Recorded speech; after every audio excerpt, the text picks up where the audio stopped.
ఓం సాయినాథాయ నమః. ఓం సాయినాథాయ నమః. ఓం శ్రీ సాయినాథాయ నమః.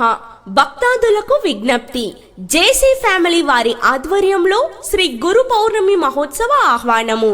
శ్రీ శివసాయి బాబా మందిరము, సంజీవనగర్, 5వ రోడ్డు, తాడిపత్రి, అనంతపురం జిల్లా. శ్రీ శివసాయి బాబా మందిరంలో గురు పౌర్ణమి సందర్భంగా తేదీ 10/7/2025 అనగా గురువారం రోజున ఉదయం 10 గంటలకు అన్నదాన కార్యక్రమం జరుగును. కావున భక్తాదులందరూ ఈ దైవిక కార్యక్రమంలో పాల్గొని తీర్థ ప్రసాదాలు స్వీకరించి ఈ కార్యక్రమాన్ని జయప్రదం చేస్తూ సాయిబాబా వారి కృపకు పాత్రులగుదురని కోరుచున్నాము. అందరూ ఆహ్వానితులే. ఇట్లు శ్రీ శివసాయి మందిర ఆలయ కమిటీ, సంజీవనగర్, 5వ రోడ్డు, తాడిపత్రి, అనంతపురం జిల్లా.